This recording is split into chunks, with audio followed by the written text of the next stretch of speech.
Hey, everybody. Welcome to Mortgage on My Mind. I'm Natalie. And today we have Eric Mitchell as our guest. Eric Mitchell is a mortgage industry executive, marketing strategist, and the author of The Why of Money. Specializing in business development and lead generation, he creates innovative strategies that revolutionize partnerships between loan officers and realtors. As a certified master practitioner in neuro-linguistic programming, which we're going to talk about, Eric has been recognized as America's most connected mortgage professional by the National Mortgage Professional magazine. Welcome, Eric. So nice to have you on. Hey, Natalie. Glad to be here. Yes, awesome. I was saying to you before, I love when we have mortgage professionals on. Um, Makes my job so easy. um, so I wanted to start first with, because I've never heard of it actually. What is NLP? What's neuro linguistic programming? Oh, wow, it's a big question. But so Okay. about very long time ago, 30 years ago, roughly, I went to a Tony Robbins retreat weekend that changed my Okay. life. And this was right when Tony Robbins was becoming Tony Robbins. He wasn't Okay. the full-blown version yet. Okay. And For so everybody out there, Tony Robbins is like a realtor coach. He coaches. well, he's a life coach. Yeah, Like, he's right. probably the world's most well-known life coach. Oh, yeah, yeah, yeah. Like, yes. And so um certainly changed my life, like 3 days that radically changed the trajectory of my life. Wow. And in looking at that, I said, do I want to learn? Do I want to keep going and learn what Tony Robbins is teaching, or do I want to learn what he learned? Like, where did he get this from?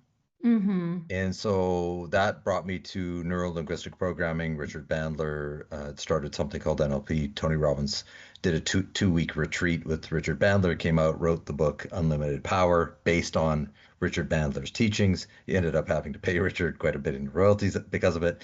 And Wow. so that kicked off a journey of me just trying to study neuro-linguistic programming, which is really just a set of tools as to how the brain works. Think of it like Home Depot. If you walk into Home Depot, you might know how 10 of the tools work, right? But you're in a facility with all these different tools, right? NLP is like the Home Depot of the brain, right? And so you're learning one tool, then you're learning another tool, then you're learning another tool. Things like mirroring. I'm sure you've heard of mirroring. Sure. So that's an NLP strategy.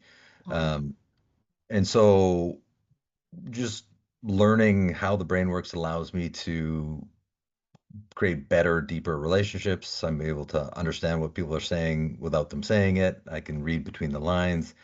Um, I make jokes that it's true, but I try and make it funny where I know how much money you make based on the words you're choosing. And so if you make less than $1 million a year, these are words that people choose when they make less than $1 million a year. When people start making more than $1 million a year, they stop using those words. They use these words. What? It, Really? oh yeah, yeah, yeah, for sure. And so think of neuro-linguistic program, neuro, brain, Sure. linguistic, language, Language. programming, software, Right. right? And so your software changes based on how much money you make. The more money you Wow. make, your software changes, right? Okay. You have different problems. Your problems don't go away, you just have different problems. Sure. Of They're course. better problems. Like, don't get me wrong, having rich problems are better than having poor problems, but they're still problems. You got to learn how to deal with them and figure them out. Yes. Of course. Everything is relative. Yeah, so Um, I can give you some examples if you want. sure, sure. So if a realtor asks you, "Hey, Natalie, do you do down payment assistance?" They're broke. That realtor is broke. That realtor is broke. They have no money, right? Because now let's talk. Ay, Let's ay, be honest about ay. it. Like let's you and I just really be honest. I know. Everybody does down payment assistance, and so like if you're not doing down payment assistance, you're not a lender. You're not even in the game. And so for a realtor to ask that question means that they're not doing any deals. If they were doing deals, they would know everybody does down payment assistance. And so to ask Sure. that question, you've already announced to me you have nothing in your pipeline, Got it. right? I So was that's thinking something else. I was thinking that because down payment assistance is so varied and tough and not really all that it's cracked up to be, that if somebody is coming to you saying, do you do it? It's because those are the only clients they're getting kind of thing where they don't have any money. And, I was going from a different standpoint. Well, That's hold why I on, broke laughed. people attract broke people, Right. That's right? why I And so laughed. and so it also plays in. Or I'll give you another one. If a realtor says, "Hey, Natalie, yeah, I'd love to get together. Let's meet at the Starbucks down the street on Thursday. Just pick a time, whatever. I'll meet you at Starbucks." You're broke. You are brokety broke. You want me to meet you at Starbucks because you are so broke. You need me to buy you a coffee, right? Because a busy realtor. Yeah. Here's what a busy realtor says. Eric, my team meeting is on Wednesday at 10 o'clock. We meet from 10 to 11. I can meet you at my office at 11:01. If you're late, don't bother. Right. Now I'm dealing with a busy realtor. Now I'm dealing with someone who's a player, Right. right? That's a whole radically different realtor conversation. Mm-hmm. And Mm-hmm. so just understanding the verbiage and the language and the sentence structure is very different from people who are broke and who are people who are not broke. Sure. Totally. Yeah. Yeah. And so why is it exactly that is it a coaching thing when it says that you create innovative strategies that change partnerships between loan officers and realtors or Yeah, so again, it comes back to language, structure, systems. I'm really big on systems. And so, like if I say to a loan officer, what CRM do you use? And they go, well, right, okay, you're broke. Like if you aren't able to say a name of the CRM, if you can't just answer that question, it means you're not using one. If you're not using one, it's because you're not doing any deals, you don't see the need for one because you're broke. Mhm. Mm. But if a loan officer says, "Oh, I'm using Go High Level," or "Oh, I'm using Bonzo," or "Oh, I'm using," right? Oh, okay, here we go. Now we're having a good conversation. Now let's engage. How are you using? What does it do for you? You know, et cetera. And same with a realtor. If I say to a realtor, "What CRM are you using?" Well, okay, you're broke. Like as soon as if you can't answer the question about what CRM are you using, I already know you're broke. And you might be closing one deal a month or one deal every other month. I mean, I'm not saying you're poverty stricken, but you're definitely not running a business. Okay. So, Um, so moving on to, actual guidelines and talking about some misconceptions that buyers have, of course, right now. mm, Let's chat about the buy before sell program because I am doing quite a bit of it. Um, the misconception that you have to get a bridge loan. yeah, so the companies like Fly Homes and Orchard and they're good companies. Like there's no slight on those companies. They provide a very valuable service. What they're doing is worth whatever somebody's paying. But sometimes you get an objection where somebody says, "Look, I want to buy my next house, but I need to buy my next house before I sell this house, but I need the equity from this house to buy that house, and I don't want to pay the 3% that the bridge loan companies charge, right? Like 3% on an $800,000 At house, least. Mm-hmm. $24,000, right? Like, hey, that's not a little amount of money Right. for a convenience factor, right? And so there's actually 4 or 5 different options. So bridge loans are the most flexible. They're the easiest, but they're also the most expensive. So Correct. another option is you can, if you're selling this house and buying this house, but you can clear the borrower conditions on this house, not fund it, not close it, but just clear all your PTD or I'm sorry, I'm using acronyms, prior to doc conditions, Prior right? to condition. Yep, exactly. Then Fannie Mae, just Fannie Mae, normal Fannie Mae says on the new home, wipe out that mortgage debt. We won't count it. Right. And you can close on this house, and there's no bridge loan needed. You're closing in this house, then you're closing in this house. You can negotiate in your purchase contracts about a week in between the moving, right? So then you're Well, no packing and bridge loan is moving. needed as No long bridge as you loan. don't need the actual money. Well, you can do a home equity line of credit on Of the course. departing residence Of course. and use that as your down payment. Right. And you're still wiping out both mortgage payments, the first and the second. Correct. And then, so there is that, which, you get an equity line. Normally, we like to set that up before you Yep, get into before. escrow, Yeah, of course. yes, yes. It Yes. gets real tricky when you don't. Yes. So like Before. people come to Yeah, me all the time. don't call Nata and say, hey, we're in escrow. What do we do? No, Happens no. all the time where they're like, we Yes, it does. found the house of our dreams, but we own already. What are we Yeah. supposed to do? We Now what don't do have we a do? down payment. And Yeah, you're we're like, already in escrow. It's like, oh man, that's so brutal. yeah. But the HELOC is the cheapest way, right? The bridge loan, The couple cheapest different way. bridge It's just a loans. HELOC. You're paying the interest on the HELOC and the closing costs on the HELOC, which is minimal. Exactly, Um, exactly. you can also do a cross lien. So that's also pretty popular Oh, cross where collateral. Tell us about that. Cross so collateralization. let's say you're live in a home that's worth $1 million. You're gonna sell it for $1 million, but you have a mortgage of let's say 400,000. So there's Hmm. $600,000 equity, Hmm. and you want to buy, let's say you're downsizing, and you want to buy a $700,000 house, right? So we'll give you all of 700,000. We'll give you 100% financing to buy the new house, and we just put a lien on both properties. So it's one mortgage, one set of closing costs, two liens. Then we release the lien when you sell this house, as long as you make the principal reduction down to 80% or below. You can make it more than that if you want, Right. but down to at least 80%. And that way you only have one closing, one set of closing costs. You don't have to have double closings. And No, what's the no bridge fee loan on fee. that? It's same. It's a 3%, portfolio.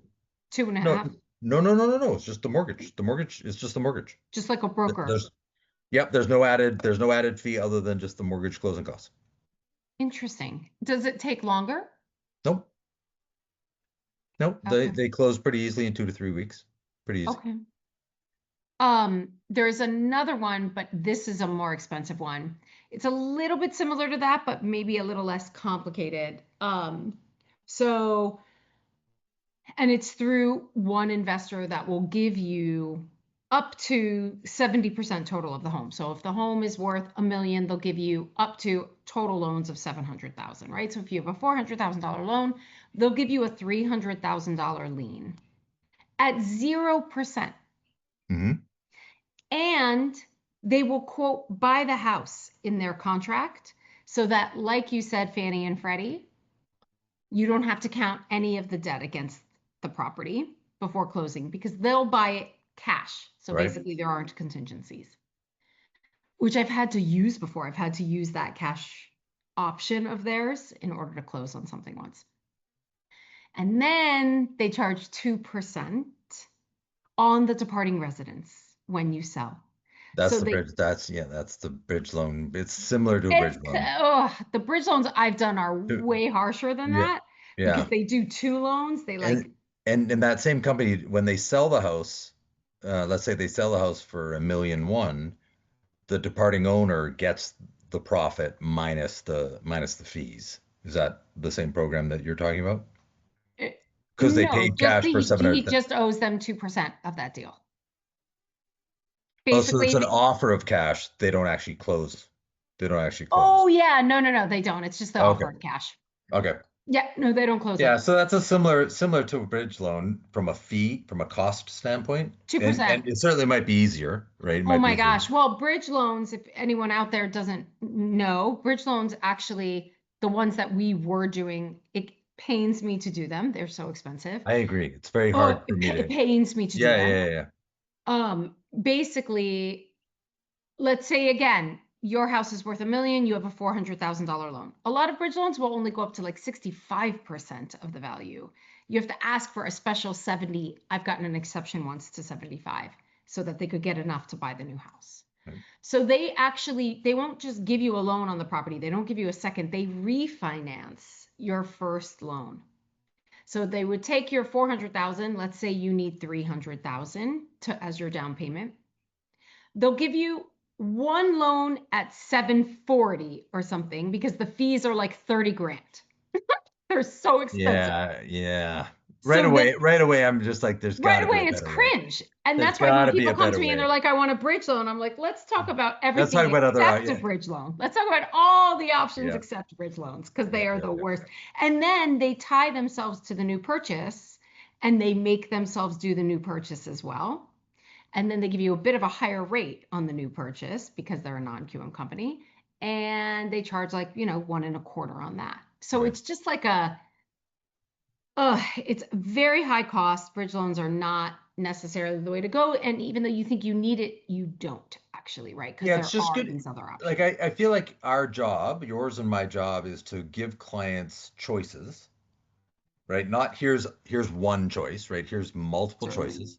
Here's Yes. the pros and cons of each, and allow the consumer, as long as they have visibility and transparency into what all of it is, let them decide what's in, because sometimes because it pains me, I agree with you, like 2% or 3%, it's like 20, $30,000. I just go, Wrong. ooh. But that's my values, right? And I don't want to project my values onto someone else because it might be the best thing Certainly. in the world to someone else. And They might be going, sometimes it's Eric, the that's a only deal. way. Let's go. Sometimes it's the only Right. way. That's correct. The ones I've done is because there are literally no other There's options. no other options, right? And Yeah, so, yeah, it's still, even when we close one, it still hurts. It's like, oh God, exactly. I wish I could have come up with a different way. There wasn't one, but it's hard charging fees like that. It just doesn't feel good. It is. And then we have another non-QM program, just for everybody out Mhm. there, that is actually called Buy Before Sell. It's a Buy Before Sell program, Yeah, which is through like non-QM, which for everybody out there means non-qualified mortgage, but it's basically a non-conforming type of it's loan. Wall Street. It's just Wall Street Yeah, creating mortgage-backed securities. Yep. exactly, exactly. So basically, if I just get a letter from you that you plan to list the property Yeah. within 90 days after close, Yep. I don't have to count the debt Yep. at all. Just the letter, and I don't have to count the debt on the departing residence. Yeah. And then again, you just do a HELOC for down You payment. can, And or if you even have a little bit of money that we can do as a small down payment, if you can borrow the money, yeah, because obviously whoever you borrow it from, they're going to get it the moment you sell your house, right. So though that's quote bridge, you know what I mean? If you can bridge the gap of the money and It's put good like that there's those options, down. right? Like Yeah, I love that there's options because, 6, 7 years ago, it was a bridge loan. That was it. Like right, there exactly. weren't options. So now I love the fact that now there's a lot of options for people. Totally, totally. Yes. Um, Wonderful. So tell me about why the book, why the Oh, do why I have of money? money, the why of money. Yeah. So I came from a moment of trauma. Okay. It was 2004, and being in the mortgage industry in 2004, I was making more money than I'd ever dreamed of. I Mm-hmm. didn't know you could make that much money. Um, And I had a mentor who had the perfect life, right? He had the perfect wife, perfect kids, perfect business, perfect. Like I just wanted to be this guy. And he was mentoring me, and I was doing everything I could to implement everything he was teaching me. And he was doing a site visit this given day in 2004. He flew in and was going to spend an entire day with me and my team and tell us all the things we're doing right, tell us all the things we can improve upon. Mm-hmm. And it was a good day, right? Like I felt good. He gave us really good feedback. And then we went for dinner, and I was feeling good, right? I'm having dinner with my mentor. We just had a really good day. I'm flying high, and he looked at me and he said, "Sarek, I'm just curious, like why are you doing all this? Like what are you gonna do with the money?" Sure. And I looked at him, and I couldn't understand the question. I'll never forget it. Okay. I was looking at him going, "Cause it's money? Like what? Right. Right. I don't I understand the also don't question. What get do you it. mean? Yeah. What do you mean? What do you mean?" Yeah. And for the first time, I could see the look in his eye changed to disappointment that I couldn't answer the question. Mm. And he said, "Well, money's a tool, Eric, right? It's what are you gonna do with it?" And I was like, "Brother, I literally don't know how to answer your question. I'm so sorry. Just But you mean like I, how are you going to earn more on it? Is that what he kind of meant? what's the purpose? Okay. What's your purpose?" Right. And I was like, Stronger than that. and I was Okay. like, I got nothing for you, man. That's not okay, right? Like for me to not have an answer to that question made me Yeah. feel like I failed. Yeah. And so I've now failed my mentor, Mm. right? Like for the first Good. time. And so this trauma came over me. It was like, oh my God, this is not good.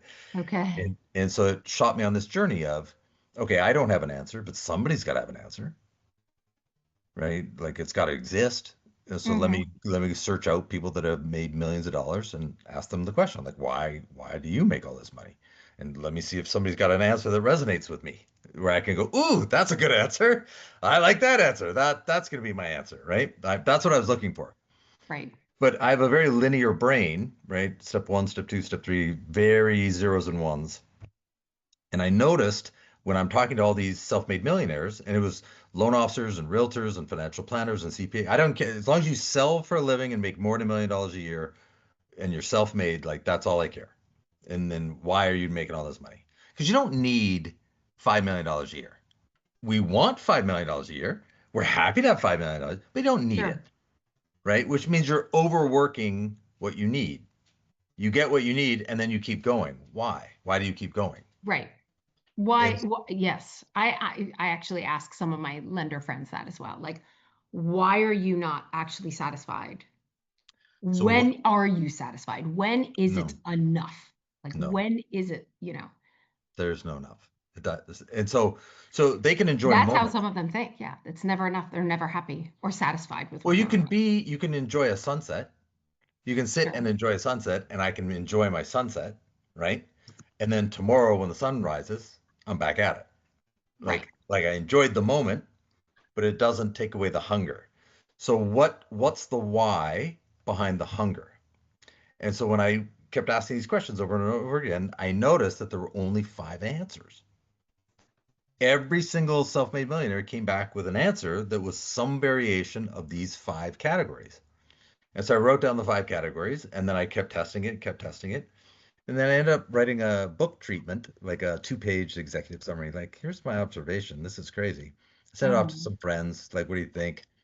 And one of my friends knew a book publisher. He forwarded the book publisher. They called me and said, can you prove the theory? And so I did this exercise, and they're like, we'll send you a book contract. Mm. And so they sent me a book contract. And I wrote. So the why of money, the first chapter is the five whys. Here's the five whys. And then the rest of the book is here's how, right? But if you don't resonate with chapter one, the rest of the book's not going to land on you. Like, and I would say if chapter one of my book doesn't resonate with you, get out of sales. You won't make it. You're in it for the wrong reasons. You won't get through it because as you know, when you sell for a living, you have to go through rejection. There's you're going to get rejected daily, Daily. right? And, Yeah. whether it be a realtor, a client, whatever, something happens where you get rejected. And so you have to take that rejection, discard it, and keep going. Mhm. Right. And so how many of those rejections can you discard? And hopefully Can we you learn handle? and we learn from them, right? Oh, I got a rejection. Here's why I got that rejection. I'm going to try and be better at that. So I don't repeat that mistake, right? We try and improve upon. But it's brutal. It is brutal on the psyche. It's brutal on our daily activities. You go home and you're exhausted to your family from the rejection, sometimes, some days. And so what keeps you going? And there's only five reasons. And if one of those five lands on you, great. If none of the five land on you, get out of sales. So there's a free video on my website, a Interesting. 15 Okay. minute video about it. Yeah. And then I say to people, watch the free 15-minute video. If that video resonates with you, like one of those five, you don't need a five, you just need one. If one of those five reasons lands on you, then buy the book. Yeah. And if not, get out of sales. Don't don't sell for a living. You just won't make it. And we've met them, right? Of You've course. sat beside them at a conference, you've sat beside them at a meeting where you're just looking at them going, there's They've been no on my way. team. They've been on Yeah, my, I've had that, juniors. that's I've right. had juniors that You're like, never gonna oh make man. it. Yeah. You're just not hungry enough. Like you won't survive It's not this. even hungry enough, necessarily. It's just not the frame of mind. It's not like the ability to handle rejection or to handle the stress of this job. It's a stressful Right. job, right? You can't handle It somebody is. calling and yelling at you or the stress of missing something in an escrow and now you've got this issue and you have to Right. call and handle that issue and put that fire out. And it's a lot of responsibility, so a lot of people don't quite have that temperament Do you to, know what I call those stories? I call them bad beat stories. Do you play poker at all? no. Not really. I mean, I know So how, but no. yeah, bad beat in poker is when you're all in with your chips and you have a 99% chance of winning. Like the other player, there's only one card that they can pull that's going to beat you. All the other cards you win, and they pull that one card, and you're just like, oh. So that's a bad beat in poker. So Uh-huh. in mortgage, I call it what's your bad beat story? That story that puts you in the fetal position for a week. And every loan officer that's been doing this for any length of time, it's like, oh God, let me tell you what 100%. happened. I already have it. Yeah, I I already know. have it. We all we all have our stories where Just you're didn't, like, I didn't sleep for days. Yeah. I was in the fetal position for a week, sucking my thumb. Like, Yeah. how am I going to It survive this? happens. We're all human, man. Yeah, It happens, but you have to be able to get back up. not let it affect you. Yeah. Honestly, you have to, and at some point you go straight into putting out the fire mode. You stop worrying so much about how the fire happens. You just go straight into put it out, Do you find it hard to explain it to your loved ones? Because our loved ones don't understand it, right? Like if we're coming home after a day like that, like you had a bad beat today, and your brain is just completely frazzled, like your family just can't grasp what that was or what that is or how you're responding to it. And so you have to put this mask on to hide Um, whatever that is for the most part. I guess for the most part, yeah. I do that pretty well. I Yeah. mean, I'll say it took everything out of me today. I have nothing left. Yeah. Like I'll My gas tank basically is empty. I give it, I gave everything I have to other people today, so I'm just done. And then, but we don't talk about it. I don't talk about work at home at all. Oh, good for you. Yeah. Wow. Blessings. It's too exhausting. It actually Yeah. brings up the feeling like I don't want to. I actually have to leave it at that front door. Like I Nice. can't. Good for you. It'll exhaust me more. Yeah, Yeah. yeah. So you Good have for to you. know um how and when to decide to like It's that's it. funny when loan officers talk to each other about like all of those coping mechanisms that other people outside of lending, they just don't Hmm. they don't see it, don't know what you do loans. What's the big deal? It's like, Yeah. oh, Yeah. wow, what's the big deal? It's Yeah, true. It's man, just true. sit at our desk for a day. That's Just what sit next to us for a day and you will see the bedlam and the chaos. It's true. And that's what like junior LOs of mine who wanted to be loan officers and wanted to, when you said you could tell, depending on how they react to the first chapter that they're not gonna do it. I've had a few juniors that will get like one or two loans. If God forbid they have like two loans a month, they'll be like, I don't know how you do it. Like, they're like, I'm so stressed all the You're time. stressed with two. I can't handle Oh it. my Like and they God. really, I know. And you're like, oh, it gets better, but if it's killing you now, then Yeah, if two's I'm not killing sure you. this is for you. I'm just on. I know it doesn't seem terrible, but it's the Can I give you the math on that? You can steal this if you want. okay. So there's 8 hours in a workday. Mhm. There's 5 work days in a week. There's 21 work days in a month. Yeah. So you have 168 work hours in a month, Yep. and you close two loans. You worked 168 hours, and you were stressed out closing two loans. Well, they didn't. Yeah, obviously. Yeah. And so what'd you do for 168 hours and whatever that was, you should stop doing that. Yeah. I tell people too that have, new loan officers, new realtors and stuff like that. You only get out of it what you put into it. Yeah. Truth. Money is not free. And Truth. you only get out of it what you put into it. You put 2 hours a day into it, that's what you're going to get out of it. Yeah. You put 5 hours a day into it, that's what you're going to get out of it. So it's the energy, it's the manifestation of energy. It's how driven you are to work towards it, to get it. That's what you get in return. Sometimes it's a lot of like difficulty that you get back in return, but it feeds itself. You know what I mean? It repeats. Absolutely. Yeah, Totally yeah. agree. Anyway, Eric, this was a great conversation. Thank you so much for being on and sharing, so much insight with us today. I really appreciate it, and I've really appreciated the conversation. Thanks for having me. Truly. Yeah, you're so welcome. Everybody, Eric's information is below. You might want to check out that book. Sounds pretty interesting. And we will see you next time.